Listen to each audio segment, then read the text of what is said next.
Nós iniciamos então nossa reunião dessa manhã, elevando o nosso pensamento a Deus e a Jesus, agradecendo por essa semana, que dessa forma terminamos tão bem e iniciamos melhor ainda, pedindo a Jesus que nos abençoe a todos, nos mantenha em paz e serenidade, e que esse sol que ilumina as flores da nossa casa nos tragam todos os benefícios das mãos de Deus, que entrega para nós como seus bons pensamentos. Que Jesus esteja no meio de nós e que nós possamos absorver tudo aquilo que viemos aqui aprender e saiamos daqui mais ricos do que aqui chegamos em conhecimento e em amor. Obrigado, amado Mestre Jesus, obrigado, Eurípides Barçanufo, e obrigado, Dr. Ricardo, que nos ilumina e nos alegra nesse início de semana. Vamos então iniciar, para aqueles que ainda não conhecem, aqueles que estão hoje, que não puderam estar aqui ontem. Dr. Ricardo Vardil é médico homeopata, natural lá de Minas Gerais, Belo Horizonte. E já nasceu em família espírita, né? Berço espírita, do avó espírita, mãe espírita. Então já traz dentro dele aquele espiritismo sem reserva, aquele espiritismo que a gente tem que colocar na prática, na vida. E isso nos traz muita alegria, porque quando nós chegamos, a gente tem aquela surpresa e tenta-se sair, às vezes, de religiões outras que praticávamos, e aí nós temos que desconstruir algumas coisas que foram construídas dentro de nós. E com a doutrina espírita, quando você tem já a felicidade de nascer em berço espírita, a gente aprende o quê? Que o Evangelho é sempre o Evangelho, não aqui no Brasil, não aqui na nossa terra, mas é universal, é a ética universal de amor e de bem viver. E quando a gente já colocou o Espiritismo dentro de nossos corações, nós começamos a vivê-lo com naturalidade, com alegria, e é dessa forma que o Dr. Ricardo traz para nós os seus conhecimentos. Muito obrigado desde já pela sua presença nesse frio, mas nós prometemos um cafezinho bem quente para daqui a pouco, e a palavra é sua. Bom dia para todos. Eu estou falando esse frio é uma delícia, gente. Eu adoro esse céu azul com esse frio. Isso me remete em alguma reencarnação que eu fui bem sucedido, sabe? De tão bom que é. Se eu soubesse que estava assim, eu falei que eu queria acordar cedinho no hotel, ficar caminhando, até sentir essa coisa gostosa, né, gente? Que bom. Pois bem, então, como foi dito ontem, né, a nossa proposta é desenvolver no sábado e domingo a ideia do princípio do talento, o princípio da virtude individual. E ontem nós aplicamos esse princípio na família e na educação. E hoje vai ser na área da medicina, tá bom? Se ontem vocês assustaram, hoje eu acho que vou ser expulso daqui, você sai correndo, viu? Você já deixa o carro ligado, viu? Muito bem. Então nós vamos contar primeiro uma brevíssima história da medicina, até chegar hoje. Brevíssimo, né? O mais importante é aquilo ali. Né? Nós vamos voltar lá na antiga Grécia, onde haviam duas escolas, a chamada escola de Cos e a escola de Quinido. A escola de Cos era representada por Hipócrates, que é considerado o pai da medicina, e que quando formamos, você vai fazer um juramento a Hipócrates. Nós temos ali agora uma neófita que passou esses dias aí em medicina e já vai receber essa medicina aqui hoje, viu? Tá ali bonitinha. Então tinha escola de Hipócrates, né? E tinha escola do Galeno. E tinha um ponto de divergência entre os dois. Que Hipócrates falava que nós deveríamos conhecer a natureza e trabalhar com a natureza, a favor dela. E Galeno tinha uma ideia de subjugar a natureza. Se impor à natureza. O que aconteceu? Com o advento da Igreja Católica, no século 3, 4, 300 e pouco, foi mais interessante para a Igreja Católica a ideia galênica, que é de meu corpo é fraco, eu tenho que subjugar meu corpo.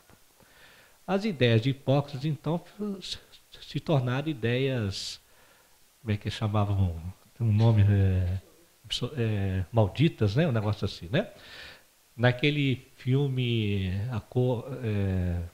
deu branco aqui, tem Em Nome da Rosa, mostra bem isso, Quem ousava subir lá em cima para pegar os livros sagrados, livros apócrifos, os livros ali, tinha arsênico nas páginas, e a pessoa passava na boca e morria. Pois bem, então veio vindo assim, então a ideia galênica prevaleceu, e veio vindo durante séculos e séculos, com essa ideia de subjugar a natureza. Quando foi no século XIX, que é período de 1800 a 1900, olha, antes disso veio Jesus, a gente poderia estar levantando aqui uma série de falas de Jesus, quando ele fala que o que adoece são os nossos olhos, é o nosso ouvido, se o meu olho for puro, todo o meu corpo será puro. Então ele já traz um esboço de uma doutrina médica e espiritual. Mas foi entre 1800 e 1900 a Terra foi invadida, Foi invadida por espíritos de escola em todas as áreas. Na filosofia teve Kant, Immanuel Kant, que foi um divisor de águas na filosofia. Veio Kardec, veio Samuel Hahnemann, que é o pai da homeopatia, em que ele resgata a ideia de Hipócrates, ou seja, o princípio primordial da medicina homeopática ele é 100% hipocrática. Mas aí um fato aconteceu na história aí, foi marcante na área médica, foi em torno de 1900, 1910, que é o chamado relatório Flexner, que foi um acordo entre a Fundação Rockefeller e as escolas médicas, que é mais ou menos assim. A fundação daria dinheiro para pesquisas com fins lucrativos. Então, a ciência médica começou a se dedicar ao estudo do físico, da matéria, da doença. E os doentes ficariam a cargo dos psicólogos e religiosos. Aquilo foi um marco. Porque até então, ainda que se seguisse a Galeno, havia uma visão ainda um pouco sistêmica. A partir daí houve uma visão reducionista, dividiu o ser. A mente é uma coisa, não tem nada a ver com física, física é outra coisa, e vamos estudar doença. Aí começou então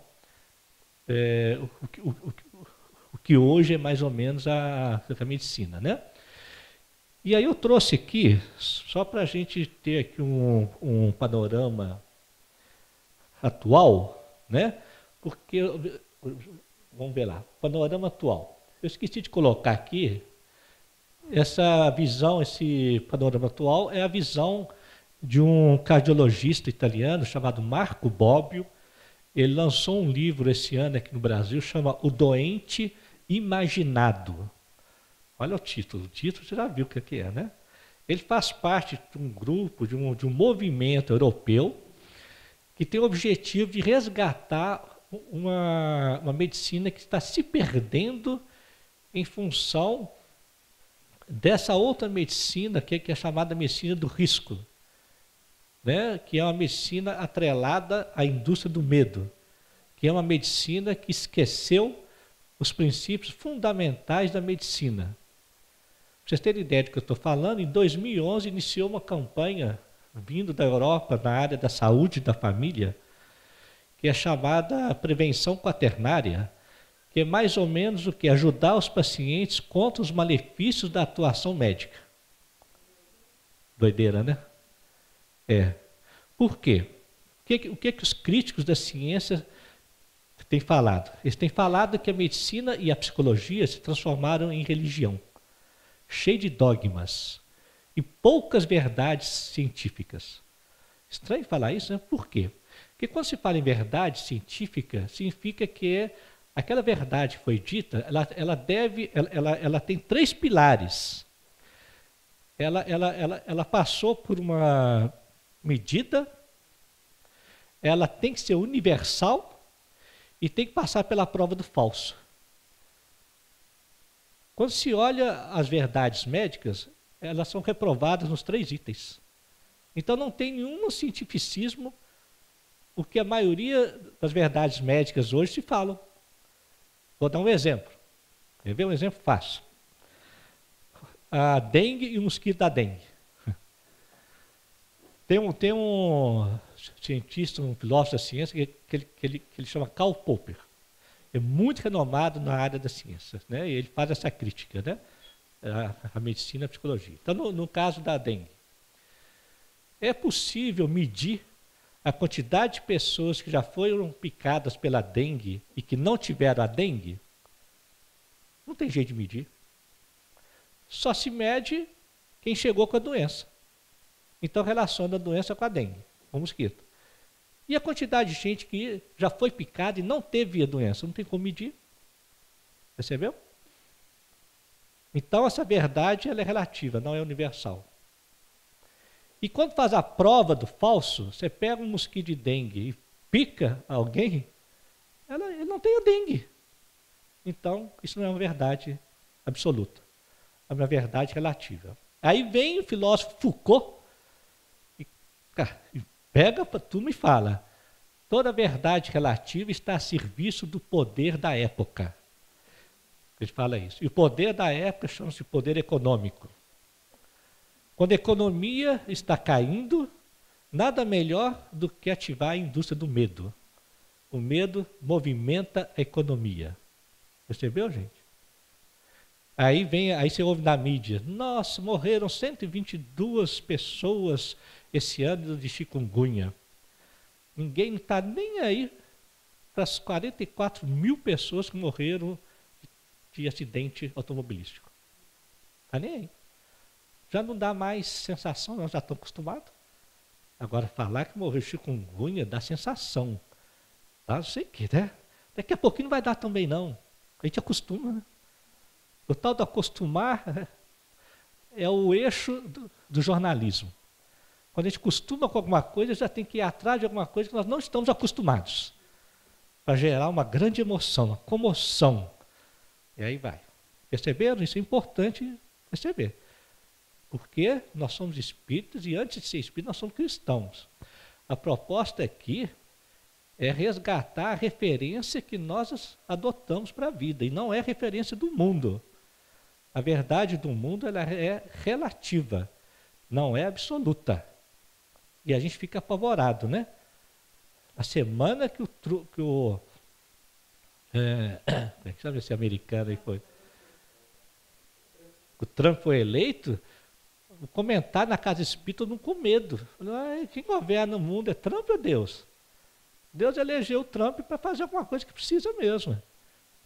Ah, meu Deus do céu, o H1N1, quando é que ele veio? Em 2008, na crise econômica americana. Né? Então a gente percebe, é interessante, que esse autor Marco Bobbio, ele fala, né, que a medicina está dividida entre a medicina do cuidado e a medicina de risco. Como dizia Rubem Alves, antigamente você ia a um consultório médico e saía aliviado, consolado, cuidado. Hoje você sai apavorado. Ele fala assim, ó, se você não, vai acontecer isso, isso, isso, acabou sua vida. Só que tudo isso que ele falou não tem uma fundamentação de verdade absoluta. São verdades relativas e, na maioria das vezes, mal interpretadas, que não vão acontecer. Eu me lembro de um professor meu de clínica, famoso lá em Belo Horizonte, aqueles antigos, né, fantásticos, né? E eu nunca esqueci, ele falava assim: mede-se o bom médico pela quantidade de exame que pede. Quanto mais exame pede, mais burro é. E hoje estão os dois problemas, né? O médico pede uma zemanhada danada que não sabe examinar, não sabe cuidar do doente. E o paciente também, se ele sai de lá sem nenhum exame, Esse médico não presta. Você não sabe aquela historinha que Jesus passou num posto de saúde, o SUS aí, e tinha um médico cansado. Aí Jesus ficou com dó, né? Chegou lá e falou assim, vai descansar, doutor, vai descansar que eu vou tomar conta de tudo. E ele entrou aí, aquela fila, né? O próximo cliente era um indivíduo, ele entrou numa cadeira de roda. Em 3 minutos ele saiu da consulta, andando e reclamando. Esse médico não presta não. Não me deu exame nenhum, nem me tocou e ainda falou assim, levanta e anda. E ele andou. Mas não estava satisfeito, porque tinha que ter pedido exame, tinha que fazer coisa. E ele andou. É assim. Então nós temos 2 problemas. A cultura do medo alimentou uma cultura de pacientes que acha que tem que fazer. Né? Você imagina, você está com uma dor de cabeça, vai no PA, não vai fazer uma tomografia? É um absurdo, eu pago o exame, eu pago o convênio. Se o médico falar assim, não, vamos observar, aguarde. Não vai mesmo, ele vai em outro. Ele vai até conseguir. Não é assim? Então, esse autor, Marco Bob, nesse livro, ele atenta para alguns passos que é interessante colocar aqui, que ele fala lá, alguns itens, né? Que ele fala sobre indução à necessidade. O que é isso? Essa criação, é a cultura que existe hoje do check-up, do fazer exame para ver se tem alguma coisa. E que, na prática, na verdade, da medicina do cuidado, não tem fundamentação nenhuma. Porque um check-up você examina hoje, é uma foto que você tira hoje. Amanhã está tudo mudado. Os exames devem ser feitos para acompanhar uma enfermidade que já existe, já tem clínica dela. Vai acompanhar. Vai para ver se tem alguma coisa, não serve para nada. Você faz o exame hoje, está tudo bem, amanhã aquele homenzinho da foice te leva.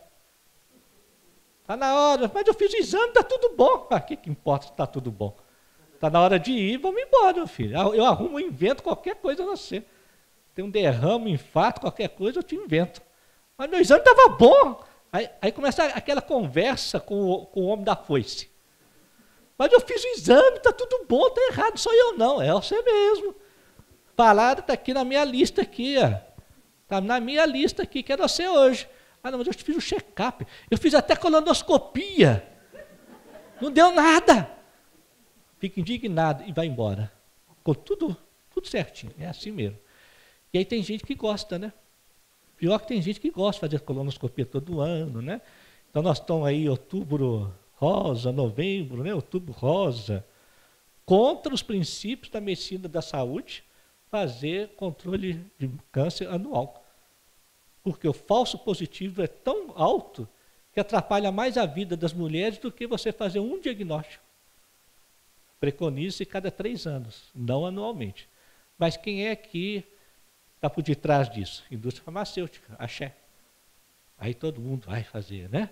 Aí cria-se o novembro azul da próstata. Na medicina do cuidado, que é Europa, Canadá, esse povo, não se faz mais controle de próstata. Não se mede mais PSA, que não tem valor nenhum, tanto falso positivo.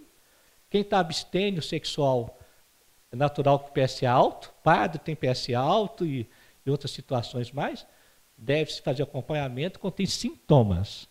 E a partir de uma certa idade, 65 anos, o câncer de próstata ele leva 15 anos para crescer 1 grama e ele não é maligno. Então você morre com câncer, mas não morre de câncer. Então, lá fora não se preconiza mais essa loucura de todo ano fazer aquele exame que é um tormento e ficar olhando o PSA. Ai, tá quase chegou, meu Deus, não sei o quê. Preconiza o controle clínico, a avaliação clínica e ver a necessidade de intervenção ou não. Mas aqui a gente é influenciado pela indústria do medo. Nós ainda estamos industrializados. Por isso que estou colocando isso, para depois a gente ver a medicina da fé, a medicina genuína, o que é. Não é fácil, mas é o caminho. Interpretação dos dados científicos. Né? Ou seja, os dados científicos, as estatísticas são apresentadas conforme os interesses da indústria farmacêutica. Então, apresenta-se os benefícios de tal droga, mas não apresenta os malefícios de tal droga. Não se apresenta isso, imagina.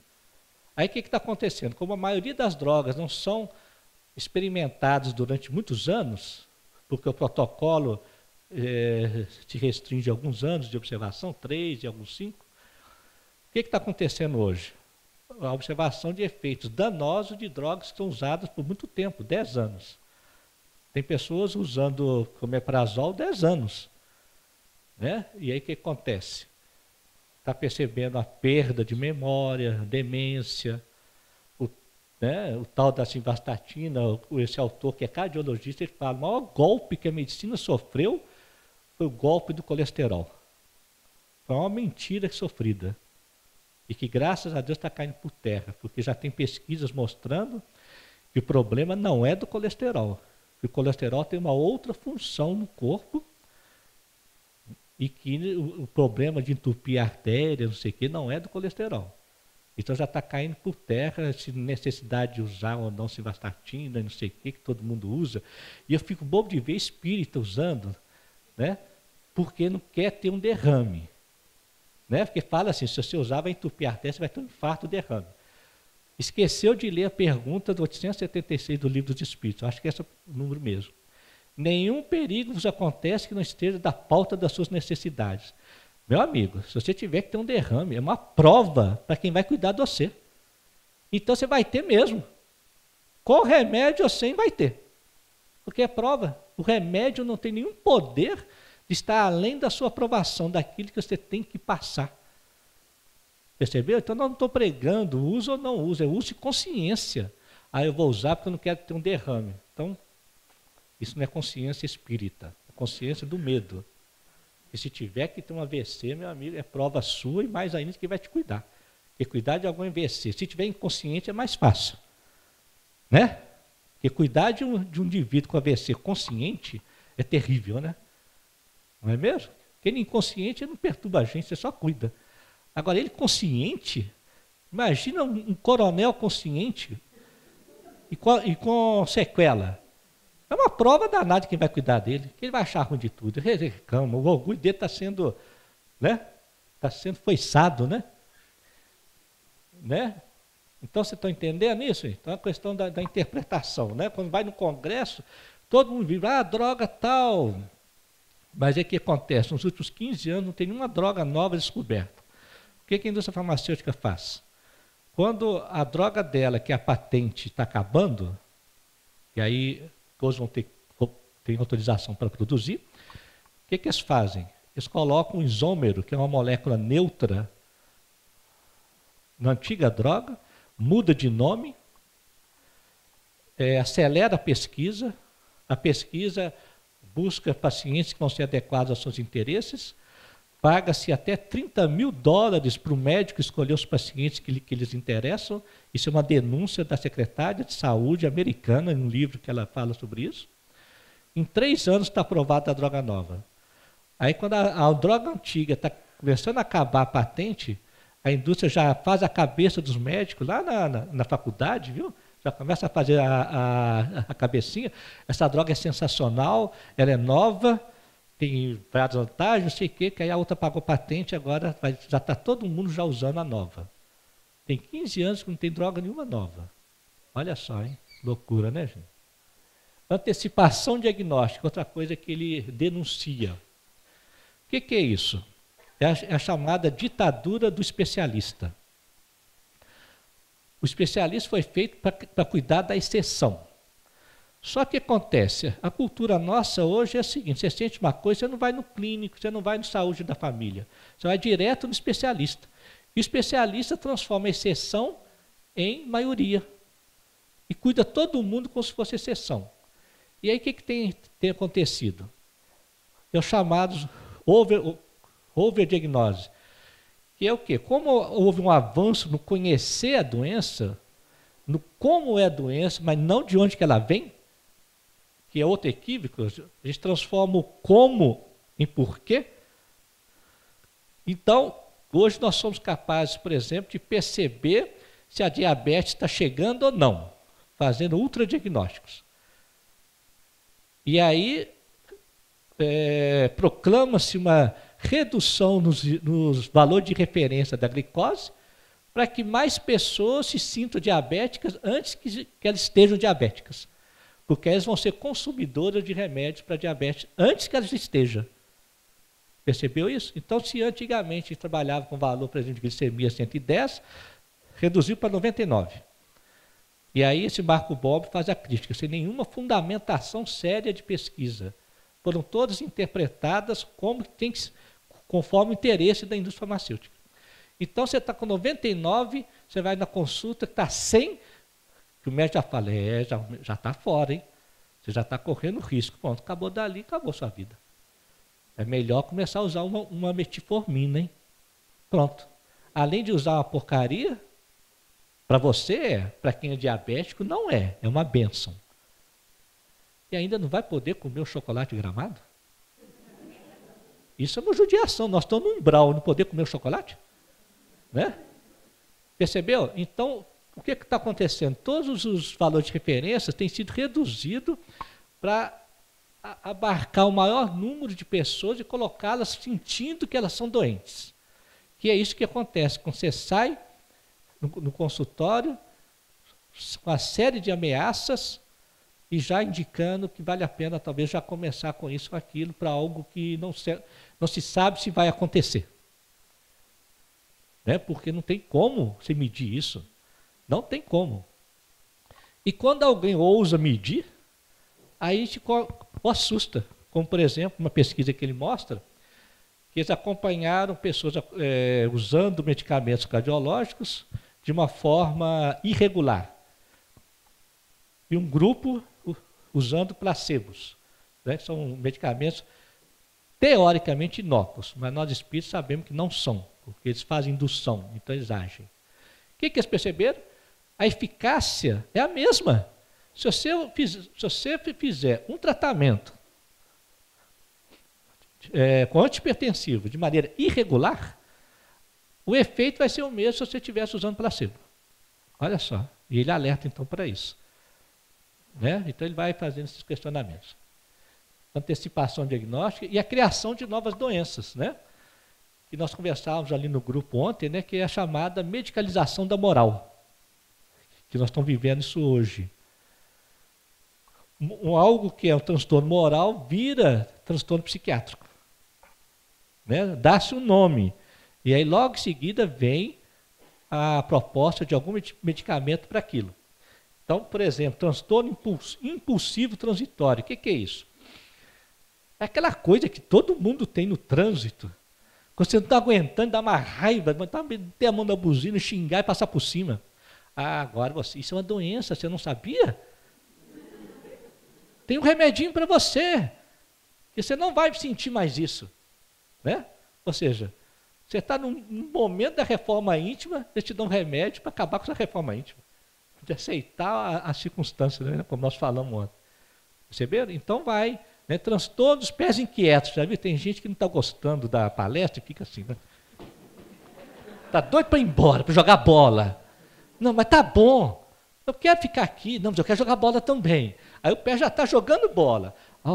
Isso é doença, você nunca viu isso. Não, transtorno dos pés inquietos. E outra tática que ele fala que é muito comum, faça uma campanha social. Campanha da constipação, que é um exemplo que ele deu que aconteceu lá na Itália.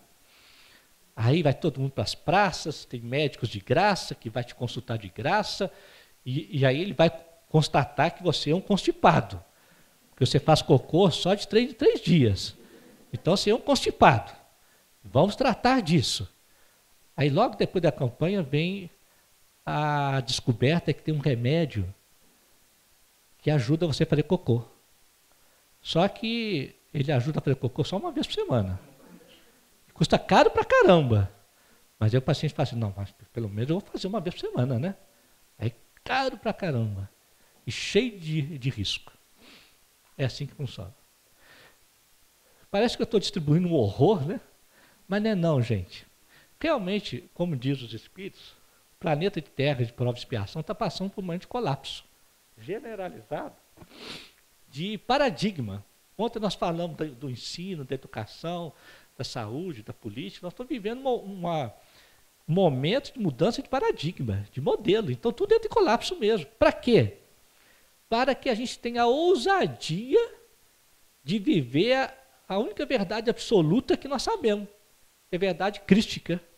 E no nosso aqui, caso, é verdade o Espírito da verdade, que é Kardec. Se fosse Buda, vai viver Buda. Se for Krishna, viva a verdade Krishna. Que ali está toda a verdade para ser vivida em todas as áreas humanas. E nós vamos ser convocados a isso, pelo cansaço, pela derrota. Derrota de um sistema, de um modelo. Então não estou falando isso para vocês correrem de médico, ninguém custar mais médico não. Tudo é de Deus, é uma bênção. É para ter discernimento de resgatar a fé. Vai usar. Aí nós vamos ver agora então como que é isso na prática, né? Dentro de uma proposta. Vamos lá, já entrando então numa proposta da medicina do espírito, ok? Causa das enfermidades. Olha que. Ó, eu sou meio avacalhada, minha esposa me xinga, porque eu não ponho as referências. Eu já vou fazer, mas isso aqui está lá no Evangelho segundo o Espiritismo, viu, gente? Se os médicos. Espera aí, no Evangelho Emmanuel. Se os médicos fracassam na maior parte das doenças, é porque tratam o corpo sem a alma. E porque o todo não estando em bom estado, é impossível que a parte esteja bem. Então ele já está falando aqui. Não adianta tratar só o corpo. Se não tratar a alma, o corpo continua doente. E vai trocando de endereço. É isso que acontece. Você vai lá e fala, graças a Deus, tratei minha gastrite, pantoprazol, resolveu o problema. Se não foi tratada a alma, espera que lá vai surgir outra coisa. E surge uma colite, surge outra coisa, com outro nome. E costuma trocar de especialidade, porque o gastro ficou feliz, tratei dela, ficou um ótimo resultado. Agora aparece um problema no coração, agora é com o cardiologista, não é problema meu. Só que a vida é sistêmica, a vida funciona em rede. Tudo está interligado, gente. A medicina é uma das poucas áreas que ainda não trabalha com essa visão. Qualquer outra área trabalha. Até o empresário. Ele sabe que se ele fechar a porta lá da firma, ninguém entra. Se não funcionar o almoxarifado, não funciona o resto. Tudo está interligado. Mas na área médica ainda acha que não está interligado. Como dizia um professor nosso, ele falava assim, o pensamento médico ainda é de 1890. Mas as pessoas se encantam com a tecnologia. A tecnologia veio da biofísica. Mas o pensamento que usa a tecnologia é a mesma coisa. Se antes a gente colocava um sanguessuga ou cauterizava uma verruga no ferro quente sem anestesia, hoje nós temos laser. Maravilha, é uma bênção, mas faz a mesma coisa. Se antes fazia uma cirurgia sem anestesia, amarrando o indivíduo, metia a faca, aquela coisa toda, hoje não amarra mais. Tem a bênção da anestesia, a bênção de uma técnica muitas vezes não invasiva, mas o pensamento que determinou o ato é o mesmo. Vamos extirpar. É a mesma coisa, percebeu? Então a gente se encanta muito com tecnologia. E esse está sendo um sofrimento dos professores universitários mais antigos. Que os alunos chegam lá, eles não querem saber de construção do pensamento. Eles querem saber de tecnologia. Como é que eu vou usar isso logo? Eu não quero saber como chega isso não. Eu quero usar logo lá. Né? E aí o que está acontecendo? As bibliotecas escolares estão vazias. Não tem ninguém mais sentado nas mesas, cheias de livros. Né? Que antigamente você entrava na biblioteca e silêncio. Não tem ninguém lá. Para quê? Você entra no Google e te dá a resposta. Né? E hoje está terrível, porque hoje o paciente chega, eu não esqueço de um paciente, ele era espírita, bacana, renomado, né? Foi para o CTI, estava lá, e aí quando eu abordei ele, aí, como é que o senhor se sente? Ele respondeu, é apenas um distúrbio neurovegetativo. Quase eu mandei ele para as cucuias. O que é isso? Distúrbio neurovegetativo? Que hoje o povo já vem pronto, né? Ah, o que o senhor tem? O que o senhor sente? Aí um transtorno, não sei o que, já olhou no Google. Dá vontade de fazer, você já olhou, então olha no Google como é que trata. Né? Não precisa mais do olhar do conjunto. Então é isso, vamos prosseguir. Ok? Como é que é a fisiopatologia da enfermidade segundo a doutrina espírita? Os órgãos são instrumentos da manifestação da alma. Olha só. A gente tem a tendência de inverter. E até quem é espiritualista, às vezes esquece e inverte. Né? Que às vezes ele fala assim, eu estou doente que o meu chakra não está funcionando bem. Não, seu chakra não está funcionando bem porque sua alma está enferma, você não está bem. Entendeu? Às vezes a gente inverte, sem querer. Né? Os órgãos são sempre instrumentos. A medicina chinesa já sabe isso milenar, já sabe direitinho qual a função, cada órgão reflete qual a função psíquica. Cada órgão, a medicina chinesa já sabe disso. E eu vou contar um caso que eu contei ontem, mas foi em particular, que aconteceu comigo, para vocês verem o que é. Né, isso. Há uns 3 anos, 4 anos atrás, me deu uma cólica renal daquelas brava. Nada passava, urina sangrando, aquela coisa toda, 2h30, eu lá no PA, ainda bem que não tinha ninguém, porque eu ajoelhei no chão, comecei a rezar, eles podiam querer me encaminhar para o hospital psiquiátrico, né, alguma coisa assim. Mas eu pergunto, pai, meu Deus, o que significa isso? E eu sabia pela medicina chinesa que o rim tem a ver com o que eu sou e o que eu estou fazendo com a minha família, com o meu grupo. Essa é a função psíquica do rim, na medicina chinesa. E a emoção é o quê? Medo e o seu oposto, a coragem. E a ação. Rim e vias urinárias refletem isso. Eu estou lá tentando entender uma coisa, tentando entender, quando de repente nas minhas orações, Deus misericordioso me atendeu, porque o que eu pedia para Deus não é para tirar a cólica, não é para tirar a doença. Ele que mandou a doença veio para me curar. Eu pedi a Deus, me ajuda a entender isso, Senhor. O que o Senhor quer de mim, Senhor? E chorando, né? De repente eu senti a presença do meu pai. Ele havia desencarnado, eu tinha 15 anos. Aquela presença forte, senti quase que a mão dele forte em mim. Mas aí eu percebi que não era questão da perda do meu pai. Eu percebi que era a perda da minha função de pai, porque naquele ano, dos 5 filhos, 4 saíram de casa. Casaram, foram embora, coisas normais da vida. 4. E eu senti a dor de um pai perdendo a função. Percebeu? A dor de um pai falando assim, e agora? É como se eu que sou responsável pela felicidade deles, e eles estão saindo, quem vai olhar eles agora? Olha só a dor do pai ali, né? 4 saíram de casa, assim, quando eu percebi isso, gente, que fez tuc, a dor acabou. Na hora a dor acabou, parou de sangrar, o cálculo sumiu, eu fiz o ultrassom, falei isso, o cálculo se transformou em lágrima. Sumiu, eu convoquei os 5 filhos e fui perguntando um para um, filha, é isso mesmo que você quer da sua vida? Ela casou e ia para uma cidadezinha de 1000 habitantes, uma biriboca.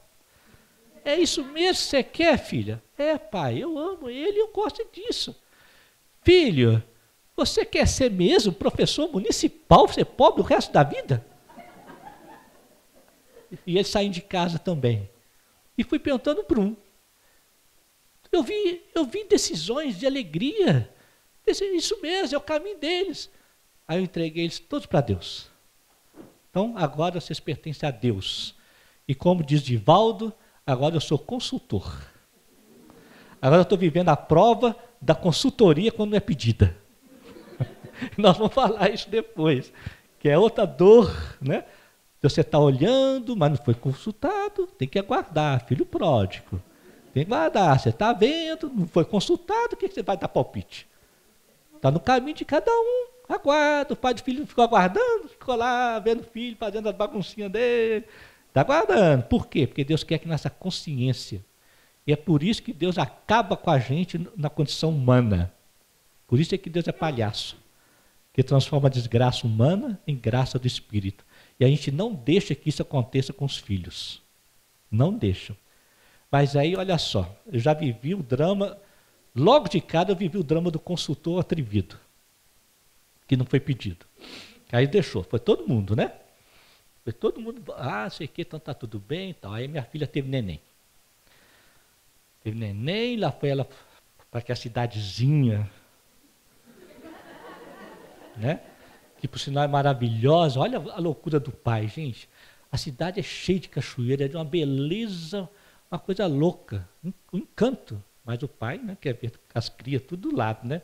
Que eu que sou capaz de fazer você feliz agora. Aí foi lá, foi o primeiro netinho. O que o pai atrevido aqui fez? Montou uma caixinha de remédios homeopáticos para levar, sendo que o pai é farmacêutico. Vocês imaginam o que aconteceu? O galo entrou no galinheiro do outro. Com 15 dias eu fui chamado lá para fazer uma DR. DR, os mais velhos não sabem, é discutir relação. Vamos fazer uma DR. Minha filha chamou para fazer uma DR.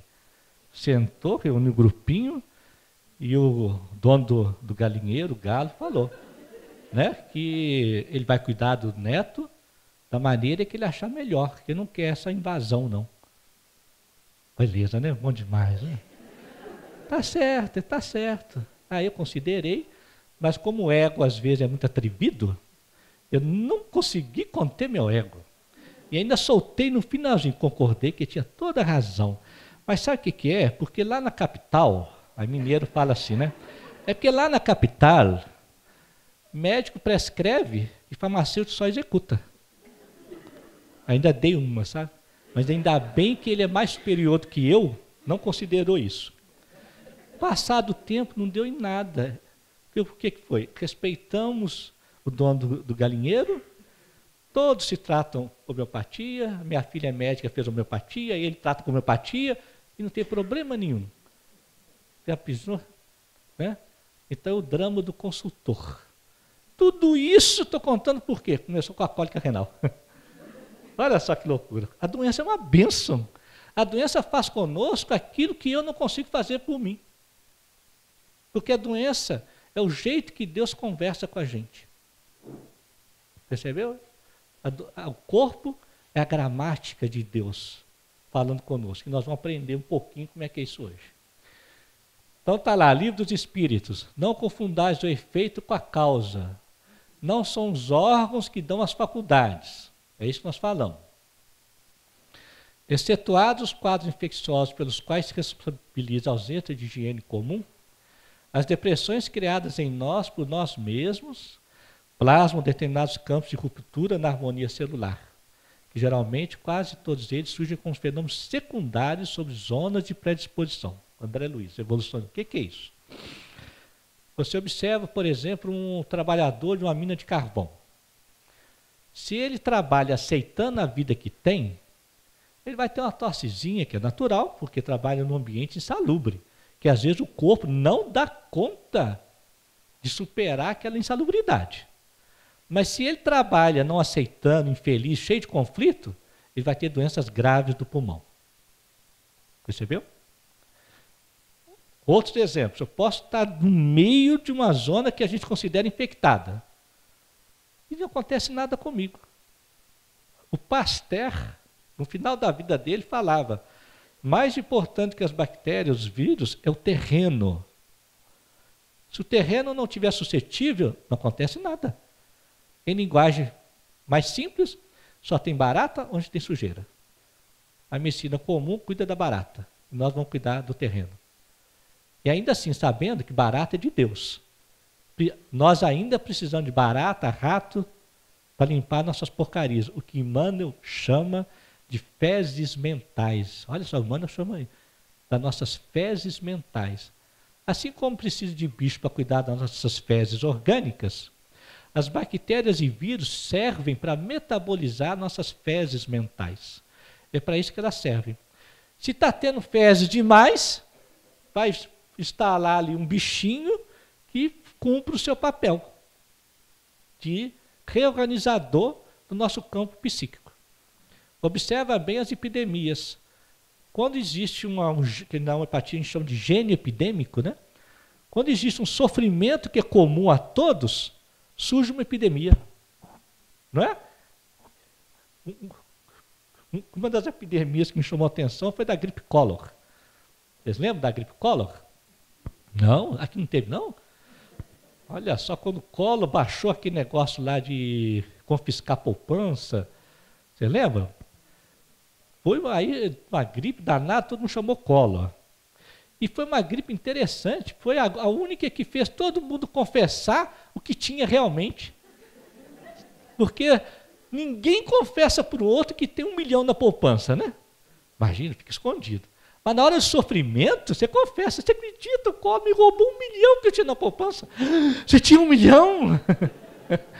Foi a gripe do confessai-vos uns aos outros.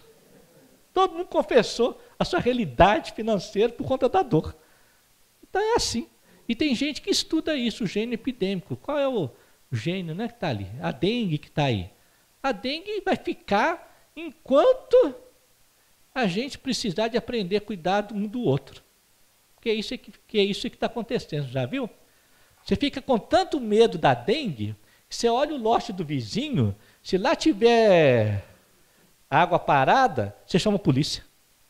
Para obrigar o outro a cuidar dele. Olha como é que Deus age, gente. Deus é maluco mesmo, né? Se você não aprende a cuidar de si e do outro, ele cria uma circunstância que te faz isso. E é isso que está acontecendo. Um cuidando do outro, um chamando a polícia para o outro, você não cuida do seu quintal. Olha o seu quintal, parece um ferro velho, uma trenheira velha danada, aí você chama lá os órgãos públicos, eles vão lá e, né, e vai fazendo. Como também a dengue é uma bênção, porque quando a gente está chato demais, está insuportável, você fica 5 dias sentindo aquela dor insuportável, você esquece todo mundo. Você para de reclamar do mundo, do fulano, você só reclama do ai, ai, ai. Aí queima o arquivo, queima toda a nossa chatice, você sai da dengue fraquinha, fraquinha, e abre mão de tudo aquilo que você está exigindo dos outros. Não é? É uma bênção. Eu adorava quando os meus meninos tinham febre. Febre é uma bênção, mas ninguém pode. Não pode tem que dar remédio para febre. Febre queima arquivos, gente. Queima. Se você fica com a febre, os meninos saem mansos, saem bonzinho. Deixa ele arder na febre, você vê que coisa boa. Você entender isso que o André Luiz falou, né, gente? Evolução em 2 mundos, né? Então, o Espírito ainda fala, né? Aí eu peguei gripe. Não pegou nada, você necessitou da gripe. Ninguém pega nada não, gente. Mas se pegasse, nosso médico está ferrado. Você lidando no meio daquela confusão toda, aquele trem, você passa na porta da Santa Casa, você respira todos os bichos. E não tem nada. É porque eu não estou suscetível àquilo, ou seja, eu não estou necessitando daquilo. Ok? Então agora vocês vão lembrar de mim, né? Quando alguém falar assim, peguei uma gripe, ai, doutor Ricardo. Aí vocês vão querer exorcizar o doutor Ricardo da mente. Né? Que é mais gostoso falar que pegou, daí que todo mundo fica com dó, né? Não, eu peguei uma gripe brava, coitadinha, vem cá. Aí você recebe aquilo que você não estava recebendo. Então vamos cuidar. Porque, gente, doença não é lugar de privilégio. A nossa cultura é assim, né? Quando você está doente, você recebe tudo que você não recebe quando está sadio. Não é? Menina é assim, não pode comer chocolate. Mas quando está doente, ela, tadinha, está inapetente, dá um chocolatinho para ele. Recebe colo, presentinho da vovó, tudo. Não, gente, doença não é lugar de receber mimo, é de receber consciência. E vão sair logo dessa doença logo. Porque se ficar muito no mimo, não sai. Aí o que acontece? A gente aprende a usar a doença para receber aquilo que nos falta. E aí começa o jogo da chantagem emocional com doença. Aí é terrível. Brigou, ai, estou com a dor, estou passando mal. Me leva no PA. Chega lá, faz exame, não tem nada. O pior é que não tem nada. Ela fica doido para achar. Fica doido para achar, para acabar com o outro que causou a doença nela. Não é assim que a gente fica doido? Também foi você que me causou essa doença, esse infarto. E ainda põe culpa no outro e o outro aceita. Como se ele tivesse o poder de infartar o outro. Se tivesse o poder de infartar, seria bom demais. Que eu ia infartar um monte de gente chata. Está na minha vida. Pensou? Você topar com um político na frente, você infarta ele. Ah, coisa boa. Pior que é isso, gente. Os bichos ruins não vão embora mesmo, né? Eles ficam, porque eles é que necessitam ficar para ter uma chance de ver se muda, né? Os bonzinhos vão embora logo. Olha aí o conceito de enfermidade de Hipócrates. Olha que bonito. É a desproporção. Até que hora nós vamos? Oi? 10h15. é a desproporção, a monarquia com predomínio de uma das qualidades sobre sua contrária. Olha só, isso é a essência do entender por que eu adoeço. Aí nós vamos ligar com o assunto de ontem, do talento. O que nos adoece? É a desproporção da nossa qualidade. Cada um tem um dom, um talento. Mandei vocês fazerem para casa ontem. Qual é o seu talento, qual é a sua qualidade? Vocês já começaram a perguntar à família? Qual é? Tem que saber, porque isso é que adoece a gente. Essa é a essência da homeopatia. De buscar a natureza boa do indivíduo e achar um remédio que tem a mesma natureza boa dele, que foi experimentado por você, pelo médico, que é outra coisa importante, porque está acontecendo o seguinte: muitos são homeopatas e poucos seguem Hahnemann. Porque Hahnemann fala que o médico tem que experimentar o remédio em si mesmo, para um ato de compaixão, sentir em si mesmo a dor que o outro sente e dar o remédio para o outro daquilo que você sentiu. Porque todo medicamento homeopático ele é experimentado em pessoas e é extraída a virtude, o dom, a qualidade do remédio. E pela lei de semelhante, eu vou dar para aquele que está sofrendo daquela qualidade. Perceberam? Então eu tenho que conhecer a qualidade do indivíduo. E a gente às vezes conhece a qualidade do indivíduo justamente no sofrimento dele. E as doenças agudas são ótimas para isso, porque está na flor da pele, aconteceu ontem. Eu fui afetado. Então eu tenho que conhecer. Como que funciona isso? A desproporção da minha qualidade é toda vez que eu exijo de mim além do que é possível. Nós vamos encontrar isso no livro dos Espíritos, a mesma coisa. O Espírito da Verdade fala assim: todas as vezes que os meus anseios estão além do limite, vem o sofrimento. O sofrimento é o recurso de Deus para nos conduzir ao meio, à moderação. Aí Emmanuel fala: o reino dos céus está no meio de vós. O meio é a ausência de extremos. Resumindo, doença é problema de extremo. Percebeu? Quando eu estou querendo muito algo e no momento não é possível daquela maneira como eu quero. Gera uma tensão de opostos entre eu e a realidade. E aí a doença se instala como elemento sinalizador dessa exigência. Percebeu? Então, no caso que eu citei, né, o problema é que às vezes a gente não toma consciência e o agudo já chega. Aí depois do agudo que vem é que a gente... Tal.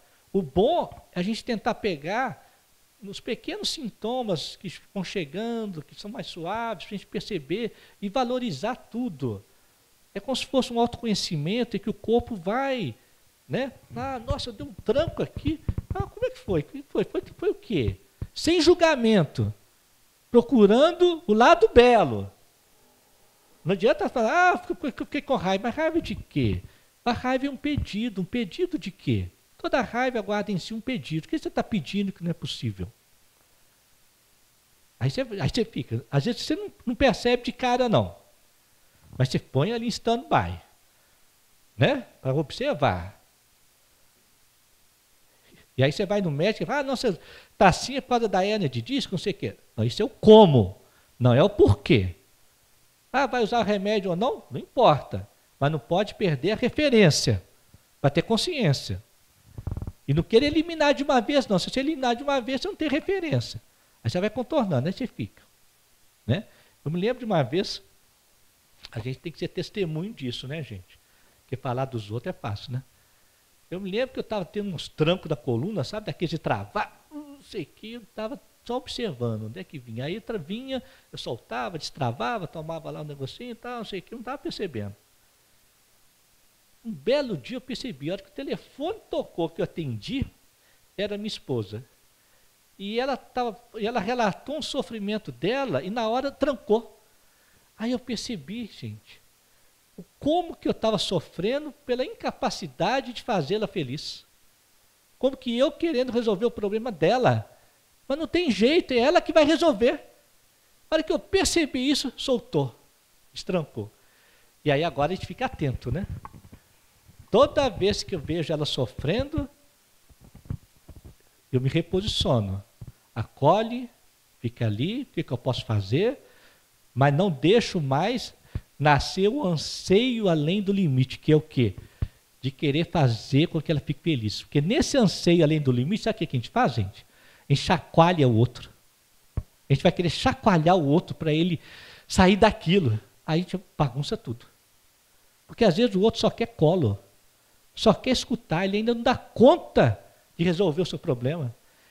E aí aquele maníaco, igual contei ontem, que quer ensinar para os outros sei o quê, de repente transforma a relação em guerra.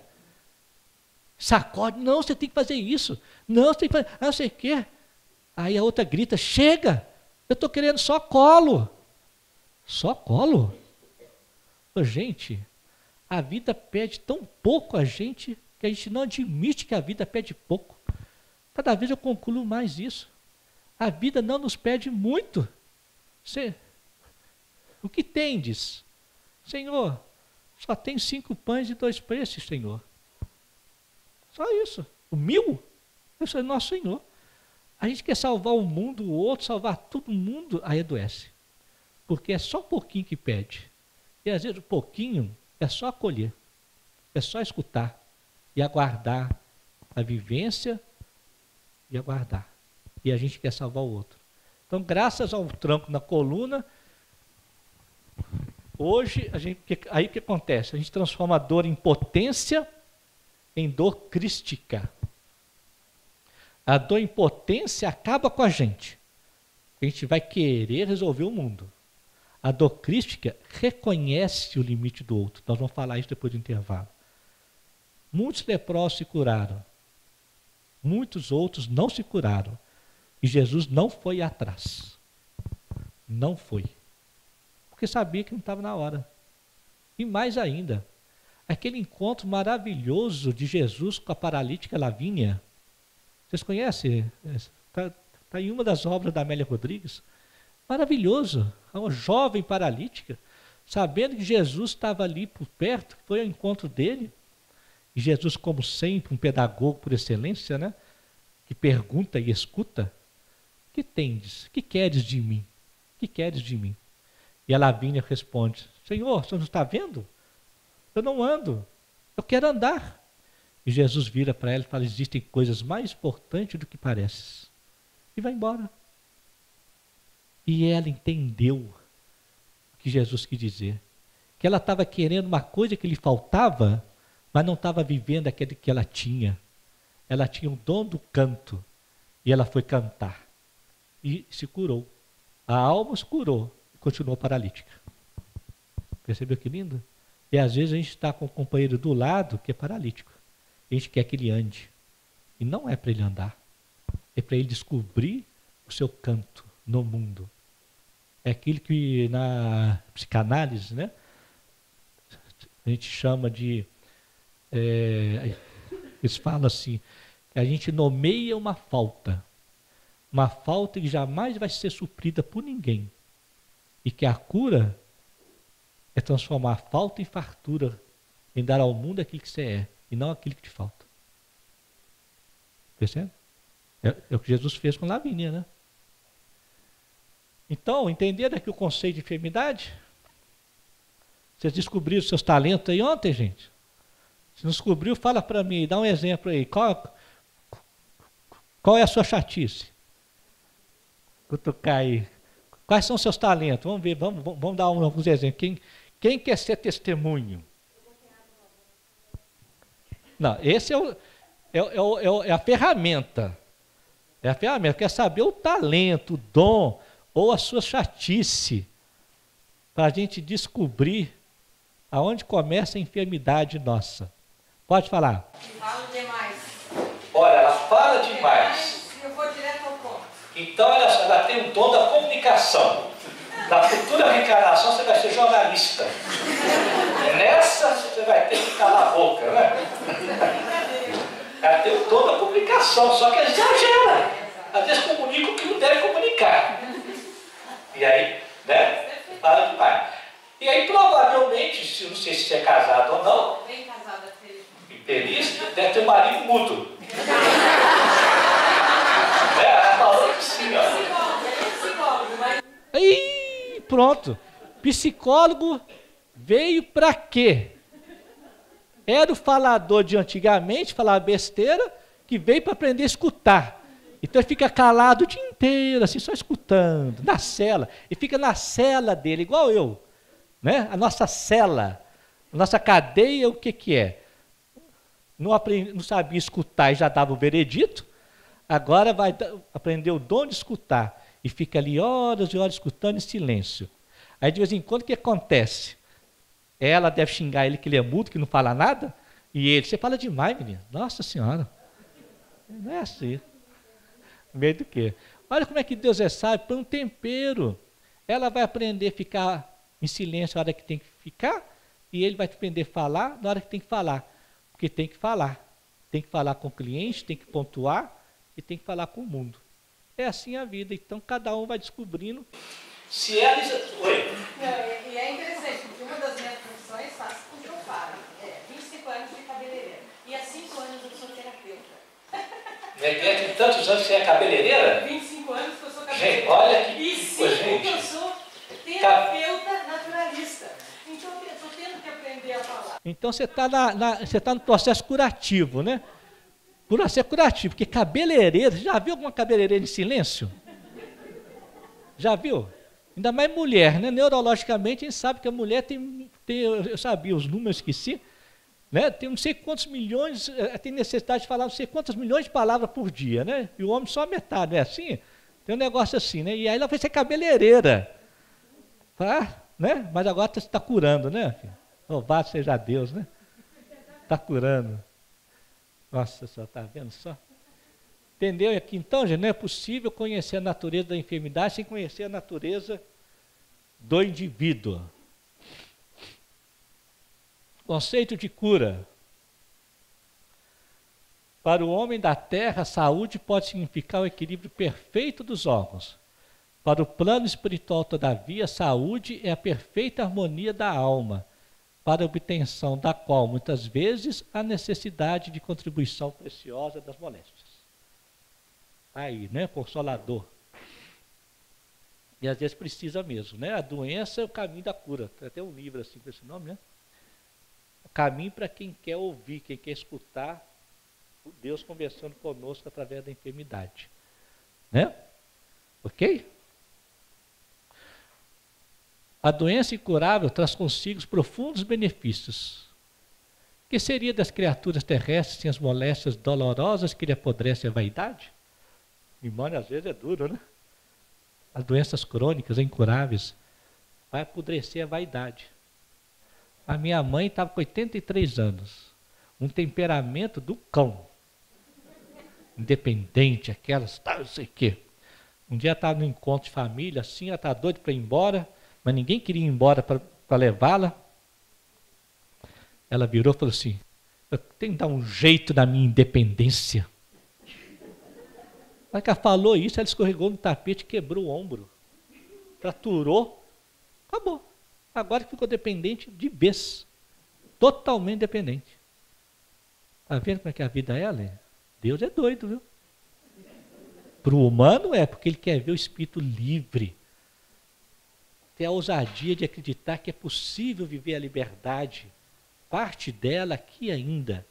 Essa liberdade gostosa, apegado. Eu com 83 anos sou dependente mesmo. Claro. Ninguém vive sozinho. Não vou dar conta de fazer as coisas todas. Não vou dar. E perceber essa consciência de limite é doloroso. Então nós vamos ver isso depois do intervalo, a consciência do limite. Então entendeu, né, gente?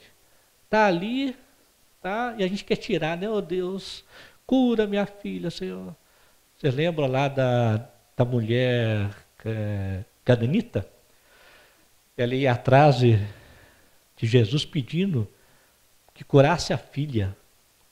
E Jesus continuava como que indiferente. E ela, Senhor, cura minha filha. E os discípulos começaram a ficar incomodados com aquela mulher que estava apurrinhando, né? E Jesus continuava. De repente a mulher muda o discurso. Senhor, ajuda-me. Aí Jesus parou e olhou para ela. E aí aquele encontro maravilhoso. Ajuda-me, Senhor. Olha só, ela muda o discurso. Que enquanto ela pedia para Para ajudar a filha, Jesus não deu bola. Porque a filha tinha que passar por aquilo mesmo. Quem estava pedindo, quem necessitava, era ela.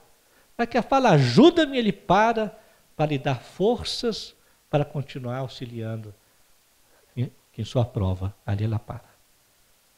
Então, diante de doenças incuráveis dos companheiros, resta viver a proposta da mulher canaanita. Senhor, ajuda-me, para que eu possa ajudar o companheiro a encontrar-se, de tal maneira que não precisa mais daquilo, seja hoje ou depois, né, de resignar-se diante daquilo. Tratamento real. É ainda na alma que reside a fonte primária de todos os recursos medicamentosos definitivos. A assistência farmacêutica no mundo não pode renovar as causas transcendentes do caráter mórbido dos indivíduos.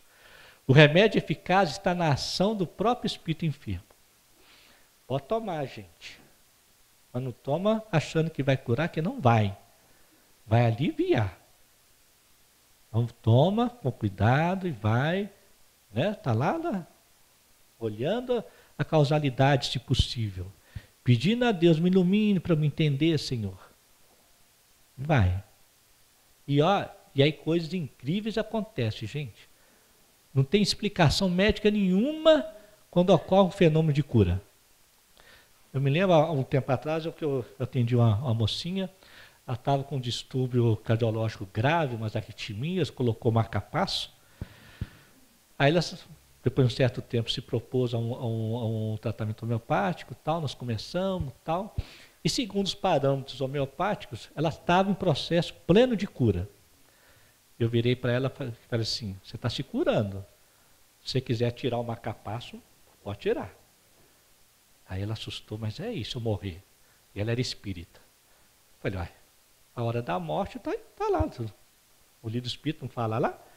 Tá na hora, a hora da morte está na hora, não tem nada que impede. Se você quiser ter a ousadia de viver isso aí, tira. Se morrer, está na hora de morrer. Se não está na hora de morrer, o médico dá um jeito e volta com uma capacete, você salva. Ela foi embora e sumiu. 7 anos depois ela volta, sem o marca-passo. E aí, como é que foi? Eu pensei naquilo que você falou. Ou a gente vive a vida com ousadia, ou a gente fica fingindo, né? Eu procurei o meu cardiologista e falei assim, tira o marca-passo. Falei, não pode, você vai morrer. Tira o marca-passo.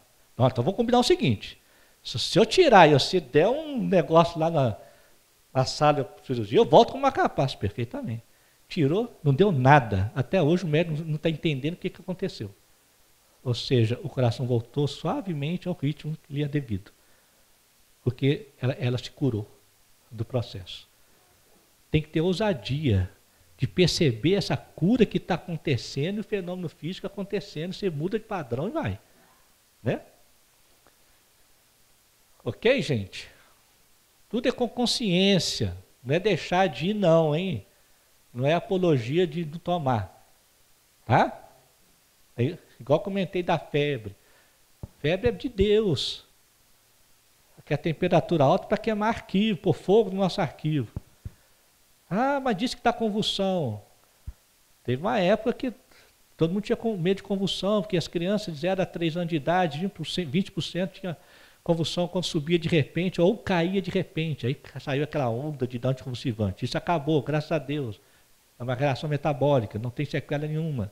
E para nós aqui, espiritualistas, tem sequela nenhuma, que cura mesmo. Até a convulsão alivia, está lá no mundo maior. Muitas vezes a convulsão reorganiza o campo mental. Daí que surgiu a eletroconvulsoterapia, o eletrochoque. Você dá um eletrochoque, reorganiza o campo mental, a pessoa sai do surto. Quando eu fui diretor de hospital psiquiátrico, eu propus dar eletrochoque nos psiquiatras. Mas ninguém quis. Falei, vamos, gente, vamos todo mundo, eu também. Está todo mundo perturbado, vamos tomar um choquinho que reorganiza ali, ainda mais que é sob efeito anestésico, não dói, nem nada, né? Deve ser uma maravilha, né? Não sei o que dá, todo mundo doido, perturbado. Naquela época eu brincava com os colegas psiquiatras, né? Porque eles adoram dar nome, né, gente? Eles encaixam a gente em qualquer nome. E naquela época eu falava que nós atleticanos, mineiros, sofríamos de transtorno bipolar. Porque a gente entrava no campo alegrinho e saía triste, porque o Atlético estava ruim, né? Mas quando o Atlético ganhou a Libertadores, aí o diagnóstico mudou, agora é transtorno de euforia. Tudo alegrinho, está sempre alegrinho, né? É assim, cuidado com o psiquiatra, você vai sair dali com um nome e vai achar que o problema é aquilo, hein? Tratamento paliativo. Pode objetar que as injeções dos comprimidos suprimem a dor. Todavia, o mal ressurgirá mais tarde nas células do corpo. Olha como é que manda, fala direto, né? Vai, não tornes a pecar, para que mal maior não te suceda. Entre estar com uma enfermidade que não há uma proposta de uma melhoria, fique com ela. Não insista em acabar com o remédio que não vai curar, não. Deixa ela quietinha lá. Enquanto ela estiver lá te incomodando, ela tem chance de cura. Você vai lá e suprime, piora. E piora mesmo, ainda mais se tiver processo kármico envolvido. Do processo kármico que ninguém escapole. Eu lembro de um cliente, foi um caso assim, terrível. Porque ela desenvolveu uma doença autoimune, grave nas articulações, não estava conseguindo andar, e nada de andar. E aí toma imunossupressor, toma corticoide, e nada. Quer dizer, faltou o juiz de perceber que estava difícil de aliviar, não tinha nada para fazer. O que aconteceu, gente? Por efeito colateral da droga, essa é a explicação médica, né? Amputou as pernas. Agora é que não anda mesmo. Porque a kármico dela era... Mas enquanto estava só na junta e tentando, capengando, poderia ter uma chance do espírito curar. Agora acabou, amputou. Bom, o corpo não vai curar mais não, mas a alma vai curar. E agora vai, porque depois que a gente cai no extremo do processo, a gente se cura. Que é o que aconteceu com uma senhora, que eu me lembro que ela procurou-me e tal, e eu brinquei com ela assim, falei assim, olha, às vezes a gente até cura a alma, mas não cura o corpo. Brinquei com ela assim. Aí ela começou a tratar, tal, não sei o que, passou do tempo, teve uma diabetes grave e teve que amputar o pé. Aí passou muito tempo, ela marcou a consulta, sabe para quê? Só para chegar lá e falar para mim assim, você sabe aquele dia, há 20 anos, quando você falou isso, você tinha razão. Eu estou aqui sem pé, andando de cadeira de roda, e já está com 85 anos, mas a minha alma está curada. Porque tudo que eu queria que acontecesse, que era ver a minha família de 11 filhos perdidos no mundo se unirem, aconteceu com a minha doença. Eu perdi o pé, salvei a minha alma e a minha família está em paz. Louvado seja Deus, graças ao pé perdido. Nós temos que ampliar nossa visão, não temos, gente? Para perceber o significado de Deus em nossa vida. Ela perdeu o pé para unir a família, porque todo mundo reuniu em torno dela para cuidar e aconteceu o que era necessário acontecer. Então a alma sempre cura, o corpo nem sempre. Acabou. Então nós vamos para o intervalo e vamos finalizar depois do intervalo, conversando um pouquinho mais sobre a consciência de limite, que aí tem a ver com como é difícil, trabalhoso viver isso na família, na educação e na enfermidade. Ok?